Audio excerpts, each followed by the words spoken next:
Paano nga ba nagiging plunder ang isang kaso laban sa isang individual kahit hindi galing sa pondo ng gobyerno ang sangkot na pera? Isa lang ito sa mga tanong na ibinabato ngayon sa Sandigan Bayan hinggil sa kasong kinakaharap ni Senator Rodante Marcoleta.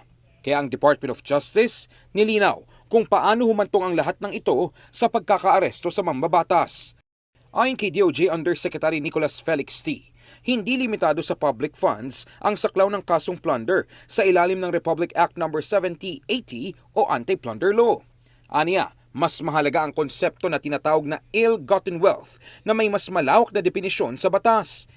Kung titignan niyo yung ill-gotten wealth, may mga anim na nakalista dyan. No? From a plain reading of the law, hindi kailangan na public funds ang subject funds for a prosecution on plunder. Ipiniliwanag ni Tina maaaring pumasok sa plunder ang pagtanggap ng isang opisyal ng anumang benepisyong pinansyal kung ito ay may kaugnayan sa kanyang posisyon o sa isang proyekto o kontrata ng gobyerno.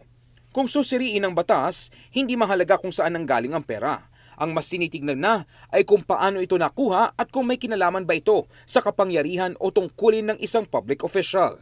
Dito umiikot ang kasalukuyang usapin laban kay Senator Marcoleta na nahaharap sa kasong plunder kaugnay ng 75 million peso campaign donations mula sa mga pribadong individual na hindi umuno na ideklara ng maayos.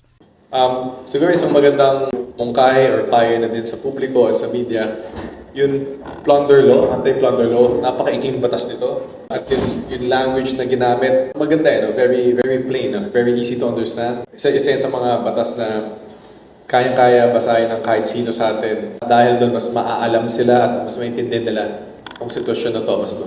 Mas malalagay sila sa mas magandang posisyon na sagutin yung mga tanong na lumalaganap sa kanilang mga pag-iisip.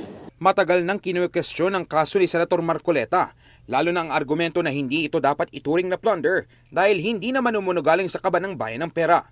Ngunit ayon sa DOJ, malinaw sa batas na maaari pa ring magkaroon ng pananagutan kung mapapatunayang ang naturang benepisyo ay nakuha dahil sa posisyon sa gobyerno. In the heart of changing lives, ako si Brigada Ino Flores ng 105.1 Brigada News FM Manila, The Music and News Authority.